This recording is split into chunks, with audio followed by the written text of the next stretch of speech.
Shah news में आपका इस्तकबाल है। ताज़ा तरीन खबरों के लिए देखते रहिए शाह न्यूज। शाह न्यूज में आप सभी का खैर मकदम है। ऑटो ड्राइवर रोजगार से महरूम ना होने की जिम्मेदारी हुकूमत की है।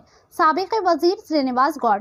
साबिक रियासती वजीर श्रीनिवास गौड़ ने महबूब नगर के BRS पार्टी दफ्तर में महबूब नगर ऑटो ड्राइवर्स के साथ मुनक़दा सहाफती इजलास से खिताब करते हुए कहा कि रियासती हुकूमत महालक्ष्मी स्कीम के तहत खवातीन व तालबात को मुफ्त बस का सफर फराहम कर रही है। इन्होंने इस स्कीम का खैर मकदम किया, लेकिन इसकी वजह से ऑटो ड्राइवर्स रोजगार से महरूम हो रहे हैं। ऑटो ड्राइवर रोजगार से महरूम ना होने की जिम्मेदारी हुकूमत की है। इन्होंने मुतालबा किया है कि रियासत आंध्र प्रदेश में मुफ्त बस का सफर ना होने के बावजूद भी ऑटो ड्राइवर्स को 12,000 रुपए दिए जा रहे हैं। इसी तरह रियासत तेलंगाना में 24,000 रुपए महीना ऑटो ड्राइवर्स को दिया जाए। ऑटो पर मौजूद EMI भी हुकूमत अदा करे। साबिक वजीर श्रीनिवास गौड़ ने कहा कि कोई ऑटो ड्राइवर हिम्मत ना हारे, मैं आपके साथ हूँ। साबिका में महबूब नगर शहर के लिए 5 सिटी बसों को मंजूर किया गया था, लेकिन जिसकी वजह से ऑटो ड्राइवर रोजी से महरूम होने की बात कही थी, जिसकी वजह से इसे रोक दिया गया था। इस मौके पर ऑटो यूनियन के जिम्मेदारान मौजूद थे। आइए देखते हैं इस खुसूस में चंद मनाजिर हमारी ये खास रिपोर्ट में। ऐसे ही अहम और खास खबरों के लिए शाह न्यूज को लाइक करें, सब्सक्राइब करें और शेयर करना ना भूलें। గత 3-4 రోజులుగా ఆటో యూనియన్ వాళ్ళందరూ కూడా మా బతుకు తెరువు కోల్పోయింది, మాకు ఏదైనా ప్రత్యామ్నాయం చూపించాలి సార్. మీరు అనేక సంఘాల్లో మరి అమాలి సంఘంలో, లారీ డ్రైవర్ సంఘంలో, లారీ ఓనర్స్ అసోసియేషన్లో అన్నిట్లో ఉన్న ఎన్నో సమస్యలు పరిష్కారం చేసిండ్రు. మరి మా సమస్య ఎట్లా పరిష్కారం చేయాలా, మేము ధర్నా చేస్తున్నాం, రావాలని చెప్పి అందరూ రిక్వెస్ట్ చేయడం జరిగింది. కానీ మా పార్టీ నిర్ణయం ప్రకారం చేస్తాం, ధర్నా అంటే పార్టీ నిర్ణయం తీసుకున్న తర్వాత ఉంటే తప్ప మేము రాదు అని చెప్పా.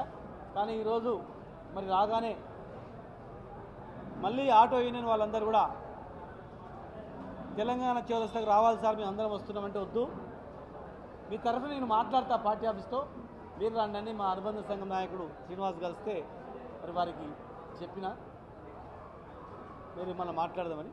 ఒకటే హామీల గురించి అంటే కొత్తగా ఏర్పడిన ప్రభుత్వం కనుక ఆ ప్రభుత్వానికి సమయం ఇవ్వాలి.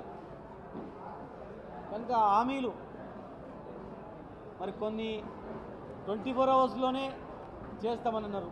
రుణమాఫీ అనేది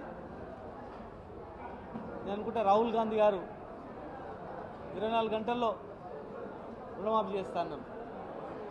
కానీ ఆ 24 గంటల్లో సాధ్యపడదని కూడా మాకు తెలుసు. కనుక కొంత సమయం ఇద్దాం. 100 రోజులు అడిగింది కనుక 100 రోజుల సమయంలో ఇద్దాం. కొత్తగా ఏర్పడిన ప్రభుత్వానికి ఏర్పడంగానే మనం ఇబ్బంది పెట్టినట్లు చేయొద్దు, కొంత సమయం పాటించాలి, సమయం కూడా ఇవ్వాలా. ఇస్తే వాళ్ళు కుదుర్చుకుంటారు, కుదుర్చుకొని ఆ 100 రోజులలో అవన్నీ కూడా సమస్యలన్నీ పరిష్కారం చేస్తారు. కనుక చాలామంది అడుగుతుంటే కూడా సార్ రుణమాఫీ 24 గంటలు వేస్తామన్నారు కదా, ఏమైంది సార్ అని కొందరు సార్ పెళ్ళిళ్ళు వాయిదా వేసుకున్నాం, మరి పెళ్ళి పెట్టుకోవాలి, వాయిదా వేసుకోమని చెప్పింది కదా, మరి వాయిదా వేసుకున్నాం తులం బంగారం గురించి అని కొందరు చెప్పింది. సరే దానికి కొంత సమయం ఇస్తే సరి చేసుకుంటారనే ఉద్దేశంతో మరి మేము కూడా నచ్చ చెప్తూ వచ్చినాం.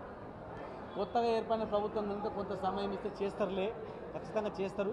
ఇచ్చిన హామీలు 100% నెరవేరుస్తారని మనం అనుకుందాం.